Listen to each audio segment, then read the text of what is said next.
नमस्ते, आप सभी का स्वागत है। आज के इस कार्यक्रम में हमारे साथ हैं अनुपम मिश्रा जी और उनसे बातचीत करेंगे ज्वलंत मुद्दों के बारे में। और आप सभी से अनुरोध है, कृपया हमारी चैनल को सब्सक्राइब कर लीजिए और अनुपम जी के घूमता आईना को भी सब्सक्राइब कर लीजिए, वीडियो को लाइक कर लीजिए। तो अनुपम जी, धुरंधर रिलीज़ होने के बाद तो अब चारों तरफ अतीक की ही चर्चा है, आपके पड़ोसी की। तो बहुत सारी बातें तो हम जानते हैं, लेकिन ये वाला एंगल जो था, ये बहुत अधिक प्रोमिनेंट नहीं था जो धुरंधर में दिखाया गया। क्या एंगल दिखाया गया? मैंने धुरंधर देखी भी नहीं। अरे कमाल है, उसमें दिखाया गया कि साहब की वो धुरंधर जो है वो आता है, उनसे जो है हथियार हथियार लेके जाता है और आईएसआई वाले डायरेक्ट उनके कांटेक्ट में थे।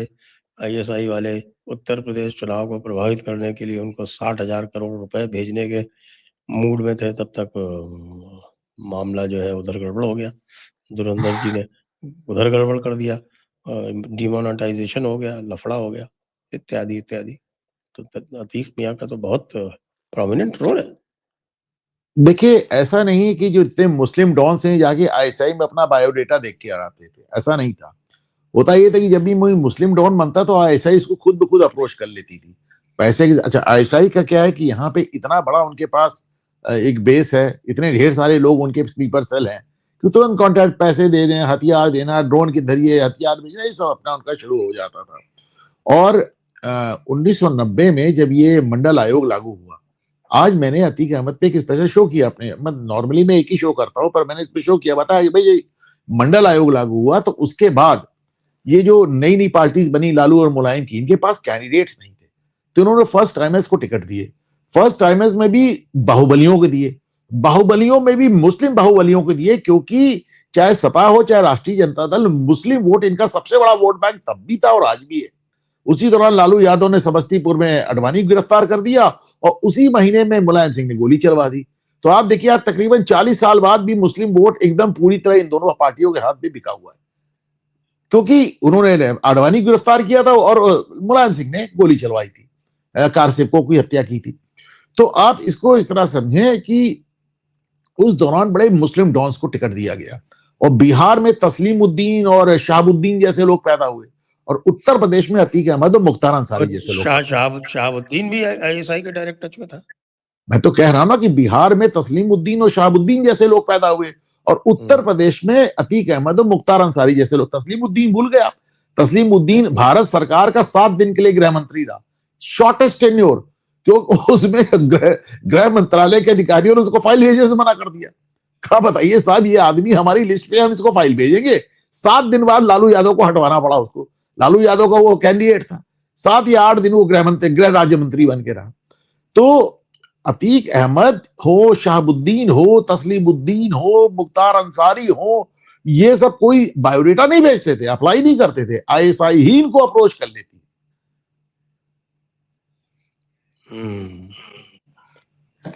तो इसलिए भाई अतीक का चित्रण तो बड़ा जानदार भी हुआ है। उसको जो जिसको भी उन्होंने अतीक बनाया है, एक्टर का नाम मुझे ध्यान नहीं आ रहा अभी। अब मैं ये फिल्म देख लूं तो मैं इस पे बेहतर कमेंट करूंगा, क्योंकि भाई इसी ऑफिस में अतीक एक 100 बार तो बैठा होगा। तो मैं तो उसका एक किस्सा आपको सुनाया भी था, मैंने वहां पे मुंबई में भी सुनाया था कि किस तरह क्या हुआ था, आपके रिश्तेदार का भी उसमें जिक्र था। तो अतीक ऐसे मतलब बहुत प्रयागराज में उस जमाने के इलाहाबाद में बड़ा फ्रीक्वेंटली इधर उधर जाते रहते थे, उसको कोई संकोच नहीं था। मतलब मिलनसार आदमी था। अरे बड़ा मिलनसार, बड़ा मिलनसार। और हमारे मीडिया के तमाम बंधु उसके यहाँ एकदम दरबार। अच्छा, एक जमाना तो मैंने भी देखा है कि इलाहाबाद का कमिश्नर, कलेक्टर, एसएसपी सब वहां दरबार लगाते थे। और क्यों नहीं लगाएंगे भाई, जब मुख्यमंत्री आगे बैठता हो वहां पे, जब मुख्यमंत्री वहां पे बैठ के अतीक के कुत्ते हाथ में लाता हो, तो आप खुद सोच लीजिए, आप तो खुद ब्यूरोक्रेट रहे हैं, ब्यूरोक्रेसी को आप क्या संदेश दे रहे हैं। मतलब जिस समय राजूपाल की हत्या हुई थी, उस समय मुलायम सिंह यादव ने अतीक को अपने साथ मंच पे खड़ा करके कहा था, अतीक अहमद गंगा मैया से ज्यादा पवित्र। हाँ, राजूपाल की भी तो हुई थी और उसकी भी तो किसकी खाल उतार के कर दिया था, जिसने उनको ओवरटेक कर लिया था, अशरफ को। खाल उतारने वाला मामला दूसरा था, अशरफ को टेक करने वाला मामला दूसरा था। ये सिविल लाइंस में किसी उसको पास नहीं दे रहा था और अशरफ ने मार दिया था उसको, तो वो भी साहब बड़ा गजब का मामला था। जिस समय उसको गोली मारी उस समय अशरफ को एक हवालात में दर्ज दिखाया गया। अच्छा। हाँ, ये तो वो भी जमाना था जब मुझे याद है यहाँ पे अतीक अहमद के इलाके में वो पुलिस चौकी में घुसकर पुलिस वालों को मारा जा रहा था। पुलिस वाले अंदर से बंद किए हुए थे और बाहर से अतीक के लोग दरवाजा तोड़ने का प्रयास कर रहे थे। अच्छा, इसमें वो एक है विभूति नारायण राय सुनिए, तो वो लेफ्टिस्ट कहते हैं, सुन लीजिए ना, आपको समझ में आ जाएगा। तो महात्मा गांधी यूनिवर्सिटी के वाइस चांसलर भी बनाया कांग्रेस ने उनको। तो वो मुझको एक दिन टकरा गए एबीपी में, टीवी, जो जमाने में मैं यूट्यूब पे नहीं आता था, टीवी चैनल्स पे आता था। फिर उसके बाद टकरा गए न्यूज नेशन पे, फिर टकरा गए यूपी, ऐसे 2-3 बार टकराए। फिर हमको देखते ही लॉग आउट कर जाते, भाग जाते। मैं हर बार उनको याद दिलाता, वो क्या है, वो योगी को क्रिटिसाइज करते हैं। मैं याद दिलाता हूँ कि राय साहब, मुझे अभी भी याद है, मैं कॉलेज में था और आप हमारे जिले के एसएसपी थे और अतीक अहमद ने आपके आदमियों को, दरोगाओं को मारा था और आप मैंने उनकी रात भर तलाश की, मैं उन्हें तलाश नहीं कर पाया। हमने कहा राय साहब सिर्फ एक बात का जवाब दो, तलाश की और नहीं तलाश की जाने दो, मुलायम सिंह मुख्यमंत्री थे, आपने एफआईआर लिखी और इसका उनके पास जवाब नहीं।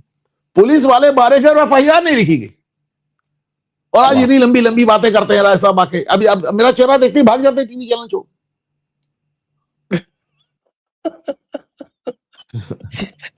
एक बार मैंने बुलाया था उनको जयपुर डायलॉग्स पे।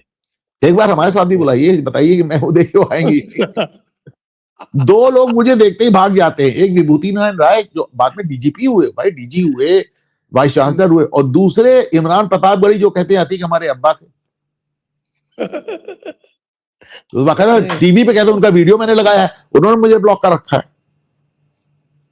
नहीं, विभूति नारायण राय तो उसकी वो मेरठ वाले कांड में उन्होंने न्याय दिलवाया था ना मुसलमानों को, विशेष मुसलमानों के प्रति उनका बड़ा अतीक अहमद की जिस दौर में वो बड़ा हुआ उसमें विभूति नारायण राय का बड़ा योगदान रहा, क्योंकि वही एसएसपी थे और उनके तत्वाधान में उन्हीं की पुलिस फोर्स अतीक अहमद से मार खा रही थी और वो हाथ जोड़ रहे थे। हाथ जोड़े पैर छुए तो मैं नहीं जानता, लेकिन कुछ कर नहीं रहे थे। तो एक जमाने में मैंने पूरा जिला प्रशासन वहां दरबार लगाते देखा है कि उस समय विधायक था, विधायक जी ये ट्रांसफर करा दीजिए, ये पोस्टिंग करा दीजिए, और उसके एक कॉल पे मुलायम सिंह प्रकट हो जाते थे। तो अतीक की वैसे तो मायावती के टाइम पे भी चलती थी। नहीं, मायावती के टाइम पे कभी नहीं चली। मायावती के टाइम में फरार रहा है, जेल में रहा, और चूंकि गेस्ट हाउस कांड में ये था तो मायावती ने इसको कभी पसंद नहीं किया। भाई गेस्ट हाउस कांड में यही तो था, अरे ये नहीं था, यही था और कोई नहीं था, यही था सिर्फ अकेला। साहब ये मैं पहली बार सुन रहा हूँ, तो जरा इसका खुलासा करें कृपया। ऐसी बात कर रहे हैं आप? वहां पे मायावती पे हमला करने वाला, माता मायावती पे हमला करने वाला, कोशिश करने वाला अकेला अतीक था, उसको बचाने वाला अकेली पुलिस थी, और उसको देखने वाला मैं वहां पे मौजूद इकलौता पत्रकार था। मेरा नाम आज भी दर्ज है उस दिन स्टेट गेस्ट हाउस में। आप लखनऊ स्टेट गेस्ट हाउस की बात कर रहे हैं ना, फेमस? जी हाँ, जी। तो वो तो चंद्र प्रकाश द्विवेदी का नाम आता है बचाने वालों में। नहीं, चंद्र प्रकाश द्विवेदी नहीं, वो थे अरे ब्रह्मदत्त द्विवेदी, सॉरी, ब्रह्मदत्त द्विवेदी, उन्होंने बचाया था, उन्होंने आके अतीक को रोका। क्या कर रहे हो? अच्छा, ब्रह्मदत्त द्विवेदी खुद भी बाहुबली थे, उनके साथ भी हथियारबंद लोग थे। मायावती ने अपने आप को कमरे में लॉक कर लिया था, कोई अंदर पहुंच नहीं पाया। ये गालियां दे रहा था मायावती को, तो ब्रह्मदत्त द्विवेदी आए, उन्होंने रोक दिया। बाहर पुलिस थी और पुलिस इस बात को सुनिश्चित कर रही थी।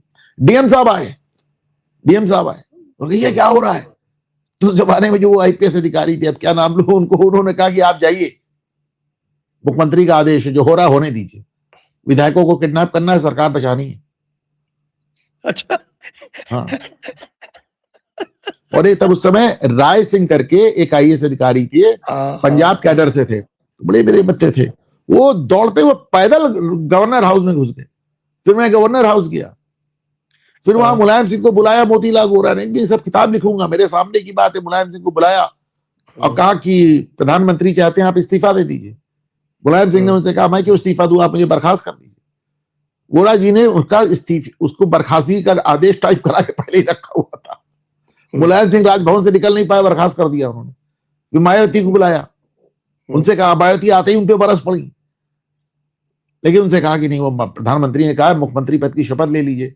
फिर उन्होंने मान्यवर से पूछा टेलीफोन करके कि और उसके बाद ये किस्सा मैंने आपको सुनाया, एक दिन फिर कभी डिटेल में सुनाऊंगा। तो उस दिन मैं वहां गवर्नर हाउस में मौजूद था, क्योंकि मोतीलाल वोरा जी ने मेरे अखबारों का उद्घाटन किया था, बड़े क्लोज संबंध है मेरे उनसे। तो फिर वहां पे मायावती को शपथ दिलाई गई। मायावती ने शपथ लेने के बाद मोतीलाल वोरा गवर्नर साहब से एक रिक्वेस्ट की, कहा गवर्नर साहब मेरी आपसे एक प्रार्थना, कहा बताएं। क्या मुझको, और मुख्यमंत्री बन चुकी थी, उन्होंने कहा मुझे आज रात भर गवर्नर हाउस में रुक जाने दीजिए, बाहर निकलूंगा तो मुलायम सिंह मेरी हत्या करा देंगे। तो हाँ, तो वोरा जी ने कहा अरे रे क्या बात कर रही है मैडम, आप बिल्कुल रहिए, आपका बढ़िया एकदम बढ़िया इंतजाम कराया गया। 2 गवर्नर सूट थे वहां पे, गवर्नर सूट उनका इंतजाम कराया गया। फिर मायावती ने रात में बैठकर डीजीपी से लेके हजरतगंज के दरोगा तक बदल डाले सब, और सवेरे नए अधिकारी उनको गवर्नर हाउस लेने आए तो उनके साथ वो निकले सवेरे 5 बजे। क्या गुंडई का आलम था साहब। ये खौफ था, वो गणतंत्र के सुनहरे दिन थे, गणतंत्र ये के खौफ वो था। सुनहरे ये दिन। वही दौर था जब उत्तर प्रदेश विधानसभा में 2 बार मारपीट हुई थी, केशरीनाथ त्रिपाठी स्पीकर थे, उनकी नाक टूट गई थी, and I was right there. मेरे बगल में जो मीडिया कर्मी था उसका माथा फट गया था। तो आप लखनऊ में काफी रहा करते थे उस वक्त। मैं दिल्ली में भी काफी रहा करता था उस वक्त। लखनऊ में स्टेट गेस्ट हाउस, दिल्ली में यूपी भवन, एकदम परमानेंट ठिकाने हुआ करते थे। अब नहीं निकलता, अब आप ही निकाल पाते हैं मुझे प्रयागराज से। Very interesting, very interesting. तो इसका मतलब ये है कि योगी के काल में हम जो कुछ देख रहे हैं वो बहुत ही अलग है पुराने उत्तर प्रदेश से। वैसे मैं मायावती फिर के से समय बता में रहा हूं, जो योगी की बात हो रही है, आज मैंने एक शो किया है, मैं जैसा कहता हूं मैं एक ही शो करता हूं, आज मैंने दूसरा शो किया अतीक अहमद पे, विशेष शो। उसमें मैंने बताया है कि योगी आदित्यनाथ के मुख्यमंत्री बनने के बाद, योगी आदित्यनाथ के मतलब मुख्यमंत्री बनने से पहले, भाजपा की सरकार आने से पहले किस आदमी ने अतीक का, जिसे कहना चाहिए डेथ सेंटेंस लिख दिया था, और उस आदमी का नाम था जस्टिस यशवंत वर्मा है। तो वो कैसे लिख दिया उन्होंने? भाई 2014 में भाजपा जीती, मोदी युग का आरंभ हो गया, परंतु उस वक्त उत्तर प्रदेश में सपा की सरकार थी। और मैं फिर से एक मतलब कह रहा हूं, इसमें पूरा शो है, जो देखना चाहे मेरे चैनल पे देखे जाके, मैंने डिटेल बताया। तो उत्तर प्रदेश में मुलायम सिंह यानी अखिलेश यादव की सरकार थी, और 2016 की बात है, इसने शुआर्ट्स वाला कांड कर डाला। शुआर्ट्स यहाँ पे एक डीम्ड यूनिवर्सिटी है, ईसाइयों की है और माइनॉरिटी इंस्टीट्यूशन है। उसके जो वाइस चांसलर है आरबी लाल, वो खुद भी कई बार जेल जा चुके हैं। उनके जो प्रो वाइस चांसलर, उनके भाई, वो बलात्कार में जेल जा चुके हैं। तो वो यूनिवर्सिटी इस तरह की है। बड़ी शानदार यूनिवर्सिटी है, बड़ी शानदार यूनिवर्सिटी है। तो कोई जमाने में साहब एशिया की सबसे बड़ी कृषि यूनिवर्सिटी हुआ करती थी, अब लेकिन क्या कहा जाए। उसमें अतीक अहमद गया मारपीट करने, उसने किसी को एक थप्पड़ मार दिया, साहब वीडियो चलने लगा। तो उस समय जस्टिस डीबी भोसले पहले बॉम्बे हाईकोर्ट में और फिर कर्नाटक, उसमें आंध्र प्रदेश हाईकोर्ट में होते हुए इलाहाबाद हाईकोर्ट आए थे, चीफ जस्टिस थे। तो चीफ जस्टिस थे, उन्हें इलाहाबाद के बारे में कुछ मालूम नहीं था। उस समय हमारे प्रयागराज को इलाहाबादी कहा जाता था। तो एक परंपरा रही कि जब बाहर से चीफ जस्टिस आते हैं तो वो एक लोकल जज को अपने साथ बैठा लेते हैं बेंच में, तो जो उनको थोड़ा लोकल इश्यूज के बारे में बता सके। तो उस समय यशवंत जो था, वो केवल 2.5 साल हुआ था उनको जज बने, बड़ा यंग जज थे, तो उन्होंने यशवंत को बैठा लिया अपने साथ। यशवंत हमारे कॉलेज कैप्टन हुआ करता था हमारे टाइम पे, तो उसको बैठा लिया। वो केवल 2.5 साल का जज था यशवंत, और उसने जो डीवी भोसले साहब से बीच कोर्ट में कहा कि देखिए साहब ये अतीक अहमद क्या कर रहे हैं। तो उसके बाद डीवी भोसले साहब ने और यशवंत वर्मा ने इस शुआर्ट्स वाली घटना का स्वतः संज्ञान ले लिया, सू मोटो, और इलाहाबाद की पुलिस को बहुत फटकारा कि तुमने इसको गिरफ्तार क्यों नहीं किया। गिरफ्तार कैसे कर लेंगे, अखिलेश यादव मुख्यमंत्री है। इन्होंने फिर उसकी जमानत कैंसिल करके इलाहाबाद पुलिस को आदेश किया कि अतीक को गिरफ्तार करो, और तब तक बाबा मुख्यमंत्री नहीं बने थे, योगी नहीं बने थे। यशवंत ने जेल भेजा उसको, और वो जो जेल गया अतीक अहमद, तो फिर निकला ही नहीं, फिर निकला ही नहीं।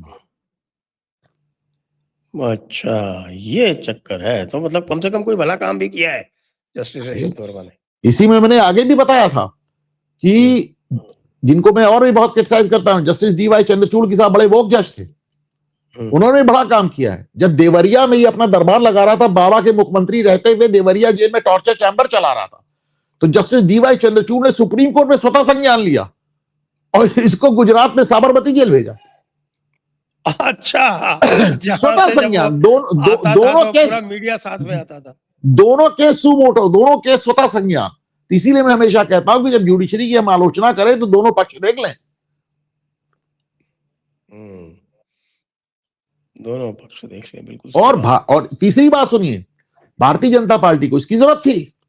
2018 में सपा और बसपा का गठबंधन बन गया था, जिसको महागठबंधन पहली बार कहा गया। तो किसी भी गठबंधन को महागठबंधन कह देते हैं। उस समय 2018 में महागठबंधन बना था। तो महागठबंधन को हराने के लिए अतीक अहमद को फूलपुर से, जवाहरलाल नेहरू की सीट से, जहां पे वो 2005 में सांसद हुआ था, वहां से उसको इंडिपेंडेंट खड़ा किया गया और 50,000 वोट उसने काटा भी। उसके बाद भी बीजेपी हार गई। उसके बाद भाजपा ने उसको दोबारा यूज किया बनारस में नरेंद्र मोदी के सामने, फिर उसको इंडिपेंडेंट खड़ा किया। इस बार उसकी नीचे थी, उसको केवल 855 वोट मिला। तो भाजपा ने उसको 2018 में भी यूज किया, 2019 में भी यूज किया, और इसके चलते देवरिया जेल में उसकी बड़ी मौज थी, इसके चलते साबरमती जेल में भी उसकी बड़ी मौज थी। लेकिन फिर डिसाइडिंग मामला कहां आया, जब उसने उमेश पाल की हत्या कराई अपने लड़के को बेच के। और यहां तक भी ठीक था, अखिलेश यादव ने बाबा को चैलेंज कर दिया, योगी को। और वो तो फेमस है। तो वही भाई, हम और धीरेन्द्र पुंडीर, हम लोग वो अतीक के घर पे जो गिरा दिया गया, तो हम लोग उस इलाके में खड़े थे। उस इलाके के लोग कह रहे थे भाई योगी की कोई गलती नहीं है। अखिलेश ने अगर उनको इतना ज्यादा क्रोध नहीं दिलाया होता और अगर उनको नहीं कहना पड़ता कि मिट्टी में मिला दूंगा, तो शायद आज ये दिन नहीं आता। तो उन्होंने बाबा को चैलेंज कर दिया। बाकी तो जैसे कहते हैं द रेस्ट वाज हिस्ट्री। हमारे धुरंधर में तो ये दिखाया है कि साहब की वो जो उसको जो मारा गया है अतीक को और अशरफ को, तो वो रॉ के द्वारा प्रायोजित। अरे नहीं, वाला नहीं है। अब किसने मारा, क्यों मारा, ये कहना ठीक नहीं रहेगा। उनका ट्रायल वायल चल रहा है कि नहीं चल रहा है? नहीं सुनिए, वो तो बहुत कुछ है, वो कैमरा ऑफ करके आपको सब बता दूंगा कहने। लेकिन मैं इतना बात आपको बहुत विश्वस्त तरीके से फर्स्ट हैंड, जब फर्स्ट हैंड मतलब आंखों देखी और कानों सुनी, मतलब वो उसमें रॉ का हाथ नहीं। हाँ, तो इसका मतलब ये है जो अननेसेसरी रॉ की ग्लोरिफिकेशन किया जा रहा है धुरंधर में। लो भाई धुरंधर वालों, एक पॉइंट जो है वो नोट कर लो ये। अच्छा ये साहब, ये धुरंधर वालों ने मेरा डायलॉग भी लिया है, उन्हें रॉयल्टी देनी चाहिए, जो मैं आज 8 साल से कह रहा हूं कि दिल्ली का रास्ता लखनऊ होके जाता है। आपके चैनल पे भी कई बार कहा दिल्ली का रास्ता लखनऊ होके जाता है। तो भाई लखनऊ के रास्ते में ये MIM वाले जो हैं, ये क्या एनकाउंटर करवा रहे हैं? बड़े मजे की बात है कि बाबा देखिए, के प्रदेश में चुनावी साल शुरू हो गया, एनकाउंटर करने वालों का एनकाउंटर कर देंगे लोग। चुनावी साल शुरू हो गया है। अब आप भारतीय जनता पार्टी और MIM के बीच में रोज, मतलब जिसे कहना चाहिए, बहसबाजी सुनेंगे, और पीछे आप अखिलेश यादव को बेचैन देखेंगे। अखिलेश यादव, मतलब भाजपा और MIM में जब आपस में बहसबाजी होती है तो ऐसा लगता है कि मुख्य विपक्ष MIM है और अखिलेश यादव बेचैन हो जाते हैं। भाई देखिए, आप समझिए ना, उनको लगता है भाई योगी को मुझसे भिड़ना चाहिए, वो कहां MIM से लड़ रहा है। इसका मतलब जिससे सरकार लड़ती वही विपक्ष, सरकार तय करती उसका विपक्ष कौन हो। अगर सरकार MIM पे निशाना लगाई तो MIM विपक्ष है, और ये बात अखिलेश को परेशान कर रही है।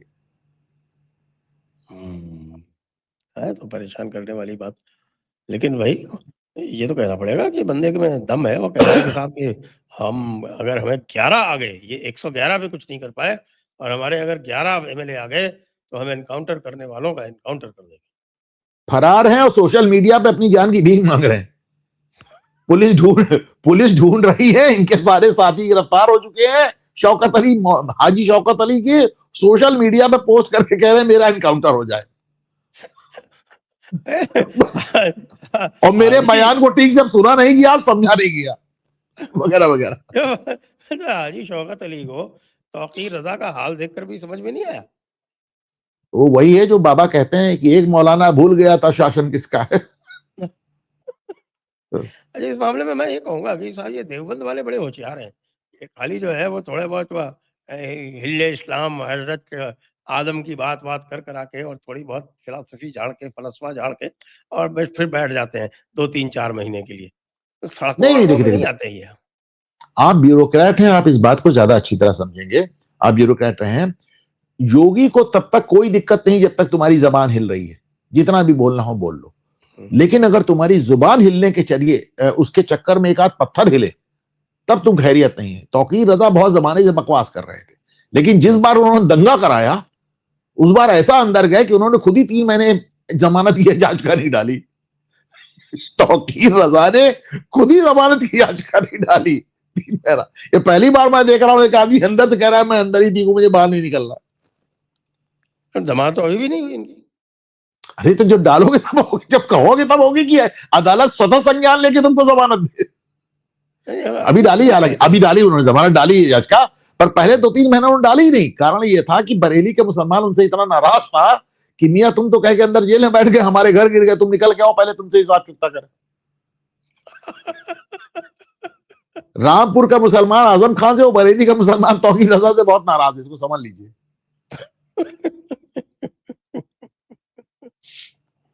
बड़ी मुश्किल है साहब, बड़ी मुश्किल है। और उधर ममता दीदी की बड़ी मुश्किल है। उसके बारे में क्या कहेंगे आप?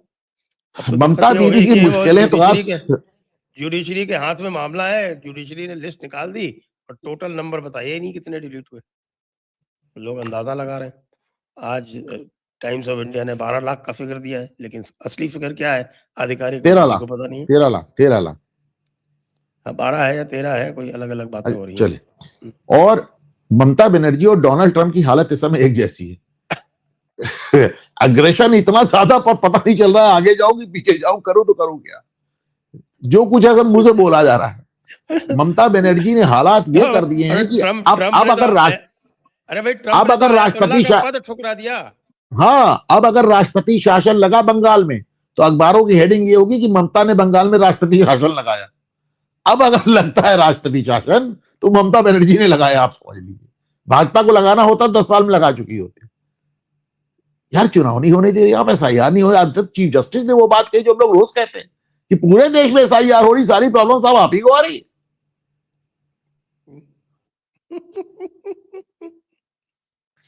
7,500 आदमी लगाए हैं नए प्रशासन ने केवल रामनवमी के जुलूस के लिए, कलकत्ता और हावड़ा में। पिछली बार जमीन से लेकर मस्जिदों तक से पत्थरबाजी हुई थी। आज मैंने पूरे वीडियो ट्वीट किए हैं, आपने देखे हो। इस बार नहीं हुई अभी तक। इस बार नया प्रशासन आ गया है ना, नया प्रशासन भी आ गया है, और ये भी समझा दिया गया कि सीधे बर्खास्ती हो जाएगी। हाँ, सीधे बर्खास्तगी वाला वो अभी उसके बारे में कोई डिटेल आया नहीं कि जो नाम वाम मांगे थे उनका क्या कर रहे हैं। कहा तो यही था कि 311 लगाएंगे। 311 B, if I remember correctly. 311 ऐसे कैसे लगा देंगे? अरे लगाए, देखिए मुझे याद, अभी अभी मैं भी, मुझे याद नहीं आ रहा उस आदमी का नाम। वो कश्मीर का एक आतंकवादी, जिससे कश्मीर सिविल सर्विस की एक महिला ने शादी कर ली थी, पीसीएस जिसको कहते हैं। तो अभी जब वो पकड़ा गया था, उसकी बीबीसी 311 बी में बर्खास्त हुई। Let me give you the name, अभी बताता हूं आपको।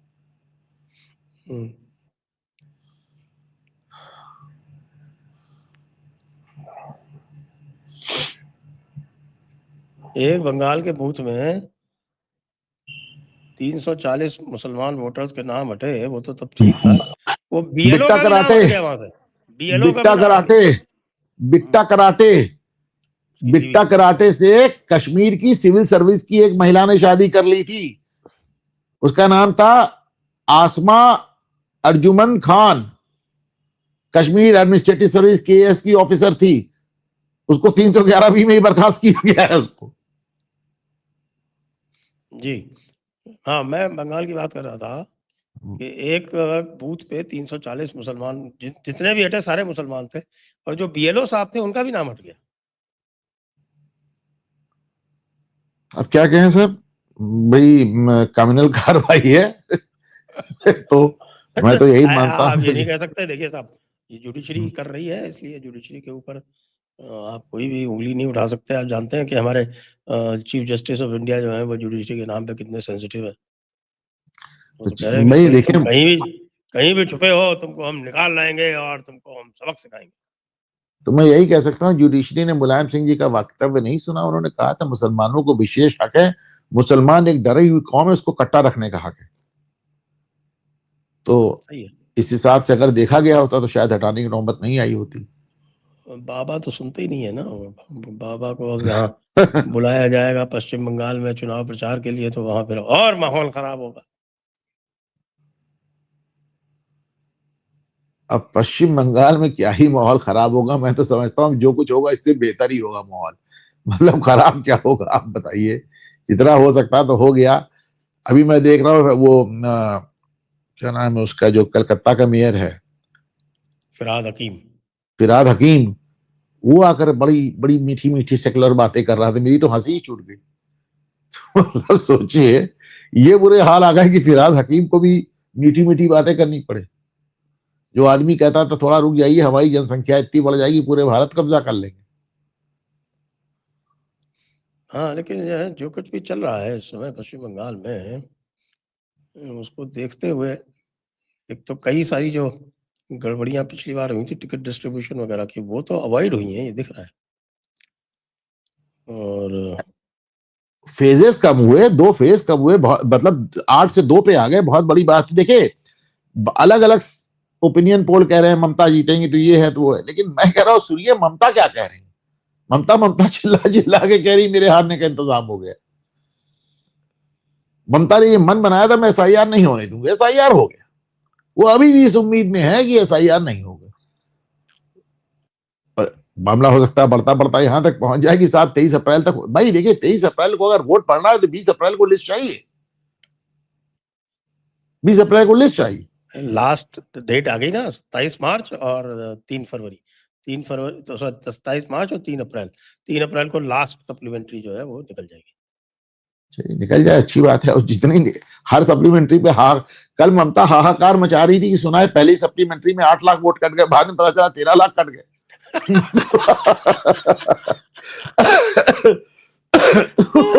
उन्होंने हाहाकार 8 ले मचाया दिया, 13 लाख कट गए। आप बताइए, ये मोटा वाटी आप समझ के लीजिए कि 80 लाख के आसपास वोट जा रहे हैं। 80 लाख प्लस 80 85 90 कुछ भी जा सकते हैं। अब आप सोच के देखिए, 58 लाख वोट से जीती थी। 58 लाख वोट से जीती थी। 58 लाख 58 लाख वोट से आप जीती थी, और यहाँ 80 lakh vote 85 lakh vote cut रहे हैं। ममता बनर्जी की अपनी सीट पे हाल देख लीजिए, जहां 56,000 वोट से जीती तो वहां 63,000 वोट कट गए, भवानीपुर। तो हर जगह से बुरी खबर तो आ रही है। भवानीपुर और वो जो पूरा जो साउथ और कैलकाटा ये भी माना जा रहा है कि जो वहाँ नया एडमिनिस्ट्रेशन आया इस बार रामनवमी के जुलूस निकलवा रहा है। आपको मालूम है केवल कलकत्ता और हावड़ा मिला के 138 जुलूस निकल रहे हैं। Very bad. 138। क्या होगा देश का? और ये वो जगह, और ये वो कलकत्ता है जहां पे ममता बनर्जी कार रोक देती थी जय श्री राम का नारा सुन के। जहां वो जय श्री राम के नारे को बर्दाश्त करने को नहीं तैयार थी, वहां पे रामनवमी की जुलूस निकल रहे हैं 138 कलकत्ता और हावड़ा में। मैं तो ये चिंता में हूँ कि बाकी सब तो ठीक है, लेकिन फिर वो हमारे जो आरफा आंटी हैं वो क्या कहेंगी? तो कम आप तुरंत सर्टिफिकेट विड्रॉ कर लेंगी सेक्युलरिज्म का। आपको बड़ी चिंता रहती है अरफा की। बॉम्बे में, मैं मुंबई में भी देख रहा था, आपको बड़ी चिंता रहती है। देखिए, अरे भाई वो 4 घंटे अफीम पी के आई हैं, एक आध और डोज लेंगी अफीम का, अपना सो लेंगी। देखिए मतलब हजरात उनको हजरात हजरात उनको तो जितना अफसोस हो रहा है, मैं देख रहा हूँ कि मतलब बंगाल के चुनाव के पहले वो इतना इतना फ्रस्ट्रेट हो रही हैं। और अभी एक मैं और देख रहा था, एक जो आप आरफा आंटी की बात करें, मैं आरफा अंकल की बात करता हूँ। आप आरफा आंटी की बात करें, मैं सलीम अंकल की बात करता हूँ। सलीम अंकल के बारे में सोचा, सलीम अंकल ने, हमने देखा है कल इंटरव्यू दिया है कि मेरी समझ में ममता जीत रही है। अब ये देखिए सलीम अंकिल की आज के पॉलिटिकल भविष्यवाणी 100% सही साबित होती है। जो भी कहते हैं 100% टाइम गलत साबित होते हैं। वो जो भी कहते हैं उसका उल्टा होता है। और नहीं, अभी इस बार उन्होंने 2024 में लग गई थी उनका तुक्का लग गया था 2024 में। तुक्का भी वो आसपास लग गया था। बहरहाल अब वो हरियाणा में देख लिया, महाराष्ट्र में देख लिया, बिहार में देख लिया। अभी क्या बड़ा संभल संभल के कह रहे थे, भाई मुझको तो लगता है कि ममता जीत जाएंगी, पर अगर हार जाए तो कोई अपना आश्चर्य नहीं होना चाहिए। तो हाँ, हार जाए तो देखिए वो पूरा तंत्र लगा हुआ है, सुप्रीम कोर्ट भी लगा हुआ है, ममता के खिलाफ हो गया सुप्रीम कोर्ट। और ये क्या है कि देश में तो प्रजातंत्र बचा ही नहीं है। इसका क्या करना पड़ेगा, ये देखना पड़ेगा। आसिम मुनीर से सलाह लेनी पड़ेगी कि इस देश के गणतंत्र का क्या किया जाए। सलीम अंकिल बहुत परेशान है, आप समझिए। या तो अरफा आंटी परेशान है या सलीम अंकिल बहुत परेशान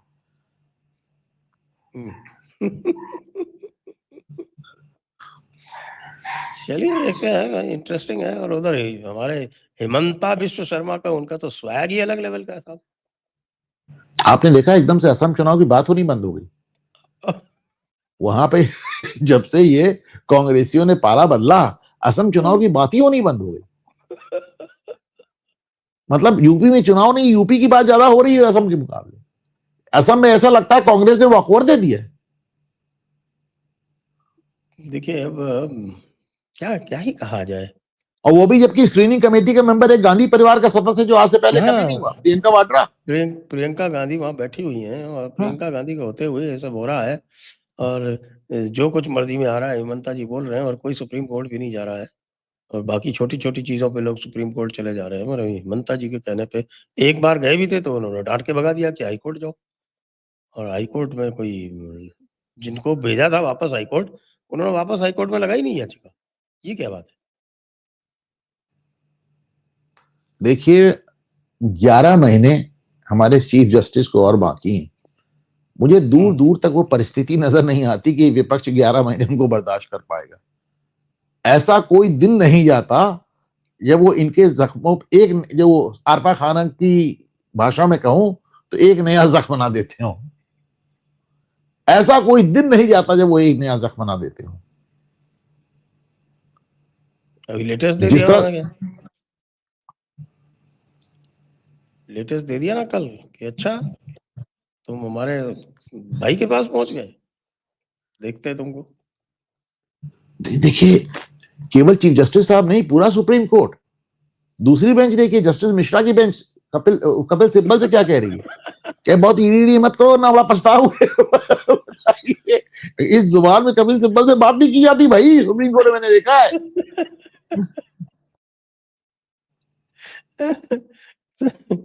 हाँ, कल मैं देख ममता रहा था बनर्जी से सवाल पूछा है चीफ जस्टिस ने कि अगर तुम प्रधानमंत्री होती हो, तुम्हारा कोई मुख्यमंत्री ये काम करता तो तुम क्या करती। ममता दीदी तो कम से कम उसको 5 बार डिसमिस कर चुकी होती हैं। वो ये थोड़ी सोचती कि साहब कि सुप्रीम कोर्ट इसको इसमें बीच में इंटरफेयर कर देगा। हालांकि सुप्रीम कोर्ट इंटरफेयर कर नहीं सकता। सुप्रीम कोर्ट ने डिसमिस कर चुकी होती, वो एयरफोर्स भेज देती। आप क्या बात कर रहे हैं, अगर वो प्रधानमंत्री होती तो फौज भेज देती वहां पे। ये तो फिर भी है, मैं कहता हूँ कि ये इनकी गलती है कि इन्होंने ममता दीदी को इतनी लॉन्ग रोक दी। ये तो मैं मानता हूँ। नहीं, ये सरकार तो विशेष तौर से ना विरोधियों पर बड़ी कृपा रखती है। ये सच्चे प्रजातांत्रिक लोग हैं ना, सच्चे प्रजातांत्रिक लोग जो हैं वो बहुत कुछ बर्दाश्त करते हैं।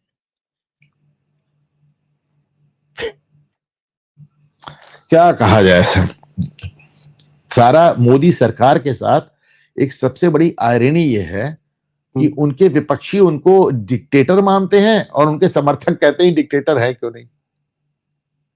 नहीं, हम डिक्टेटर की बात ही नहीं कहते। तो डिक्टेटर की बात थोड़ी कर रहे हैं, तो डिक्टेटर होने की क्या ज़रूरत है? थोड़ा प्रैग्मैटिक प्रैक्टिकल तो रहो। भाई हम तो भाई एडमिनिस्ट्रेशन में हमने 35-36 साल बिताए हैं, तो इतना तो हम जानते ही हैं ना कि अगर आप जो है बदमाशों को लॉन्ग रोप देंगे तो क्या होगा? वो आपको प्रशासन नहीं चलाने देंगे किसी भी हालत में। ये तो हर एक को पता है। जिस किसी ने प्रशासनिक पोस्ट होल्ड की है, उसको सबको पता है। ये तो चीफ मिनिस्टर रहे हैं भाई, इतने लंबे समय तक, इनको नहीं पता है। गुजरात में करते थे ये, किसी को नहीं लॉन्ग रोप देते थे। यहाँ लॉन्ग रोप पे लॉन्ग रोप दिए जा रहे हैं। अरे भाई आप अपराधियों की तुलना एक इलेक्टेड चीफ मिनिस्टर से कर रहे हैं, कमाल की बात आप कह रहे हो। इलेक्टेड सीएम है, 3 बार की इलेक्टेड सीएम है। अरे भाई फिर वही बात अरे आप मतलब सीएम जो है आप अब वो मामूली है क्रिमिनल भले ही से इलेक्टेड वो सीएम। जो कर रही, आप ये वो भले ही बताइए, आपराधिक, वो भले ही आपराधिक कृत्य कर रही हो, पर अतीक अहमद की तुलना ममता बनर्जी से नहीं हो सकती भाई। देखिए साहब, बहुत सारे, मैंने आपको कहा ना कि जो कोई भी प्रशासनिक व्यवस्था में रहा है, वो प्रशासनिक व्यवस्था क्या, आप तो जर्नलिस्ट रहे हैं ना, हर जर्नलिस्ट जानता है ये चीज़ कि आप बदमाशों को, दुष्टों को अगर आप लॉन्ग रोप देंगे तो क्या होता है, फिर वो अरे आपको भगवान सड़कों राम पे ने भी 3 नाचेंगे। दिन लॉन्ग रोप दिया था ना, 3 दिन बोल दिया था ना भगवान बाद राम ने भी में, 3 दिन लॉन्ग रोप दिया था। वो 3 कुशा दिन में समझ बिछाकर गए अन्न थे, जल त्याग करके बैठे रहे थे। तो 3 दिन में समझ गए थे, यहाँ तो 12 साल हो गए। तो ये त्रेता और कलयुग का अंतर भी समझे साहब। थोड़ा ज्यादा ही हो गया।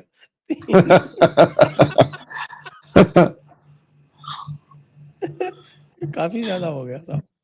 अब क्या साहब, आप भी एकदम जिसे कहना चाहिए, रिश्ते जख्मों पर आप आग रख रहे हैं। हम लोग के हाथ में होता मैं तो ममता जी अब तक 15 बार बर्खास्त हो चुकी होती, जो कुछ कर रही हैं वहां बंगाल में। मैं किसी बीजेपी वाले से ही बात कर रहा था, जो कि जिसकी ड्यूटी लगी हुई है बंगाल में, राजस्थान से बंगाल में ड्यूटी लगी हुई है। तो वो यही कह रहा था कि साहब वो 2021 वाला जो डर है वो गया नहीं है अभी तक, और हाँ वो उसका सीधा सरल उपाय था कि आप 1-2 बार इनको एक बार डिसमिस कर देते, भले ही ये बाद में दोबारा चुन के आ जाती हैं, जो भी होता है, लेकिन पब्लिक को ये हो जाता कि हाँ आप कुछ करेंगे। पब्लिक तो यही कह रही है कि अगर फिर से जीत के आ गई तो फिर क्या होगा। एक चीज उन्होंने बताई, स्टार्टलिंग है, वेरी स्टार्टलिंग स्टैट्स, कह रहे साहब 50 लाख वोट हैं राजस्थानियों के और 2 लाख पड़ते हैं।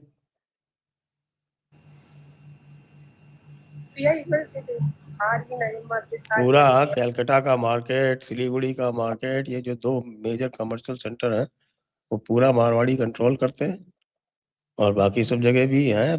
50 लाख की पॉपुलेशन, उसकी हिम्मत नहीं होती वोट देने की, इतना आतंक है। चलिए, आखिर ऐसे ही इससे कम आतंक नहीं था वामपंथियों का, मैंने देखा है वामपंथियों का भी आतंक। अंतर सिर्फ एक है, अंतर सिर्फ एक है, बात को समझिए। वामपंथियों का आतंक क्यों समाप्त हो गया और ममता का आतंक क्यों नहीं समाप्त हो पा रहा है? वामपंथियों का आतंक समाप्त होने में ममता की बड़ी भूमिका थी। ममता एक चेहरा बन के उभरी थी। भारतीय जनता पार्टी के पास बंगाल में ममता जैसा कोई चेहरा नहीं है।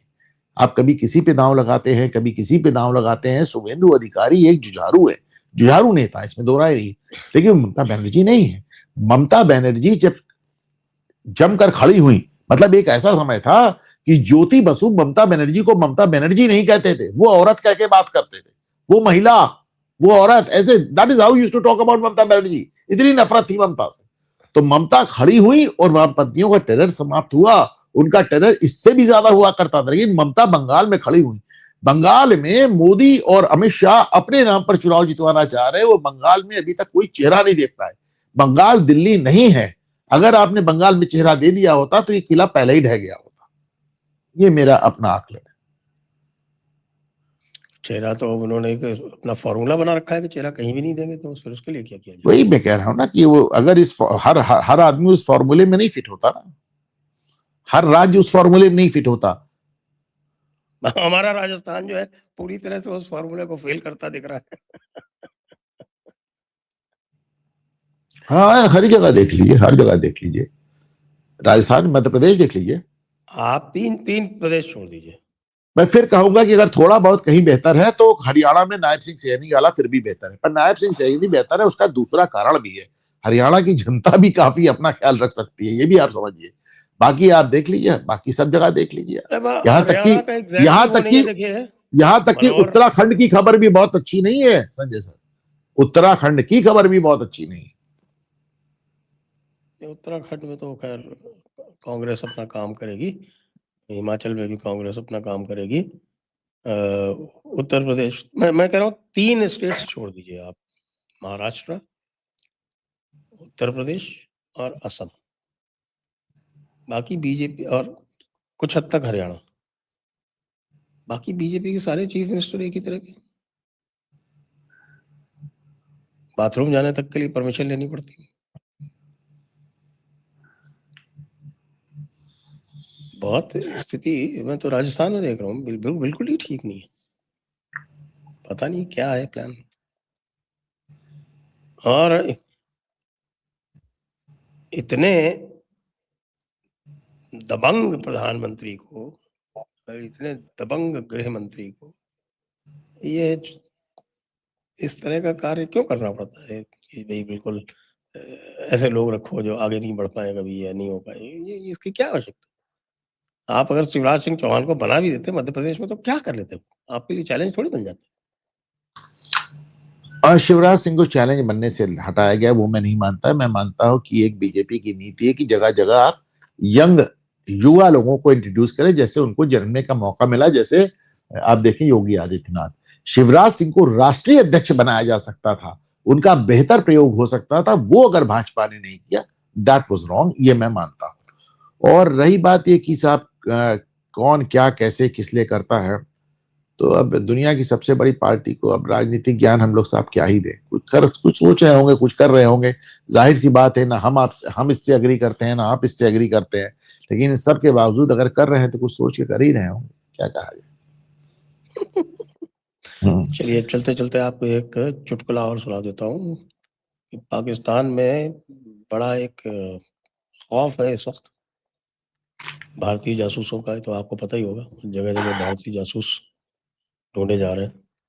और लोग ये भी कह रहे हैं कि भाई इतना बड़ा गड़बड़ कैसे हुआ कि आदित्य धर ने कराची में आके और लियारी में इतनी शूटिंग कर ली और पाकिस्तान को पता ही नहीं चला। ये लोगों का अब ये आरोप है पाकिस्तान सरकार के ऊपर। अब इस तरह की जो मानसिकता है और इस तरह का जो आईक्यू है, इसके पीछे क्या कारण है मैं उस पर कमेंट नहीं करना चाहता। उसको क्या बोला जाए, इस तरह का आईक्यू एक खास परिस्थिति में ही पाया जाता है और आप जानते हैं। जी, तो आइए यहीं पर समाप्त करते हैं आज की ये चर्चा और सभी दर्शकों को बहुत-बहुत धन्यवाद। अनुपम जी को बहुत-बहुत धन्यवाद। जय हिंद, जय भारत, वंदे मातरम। वंदे मातरम।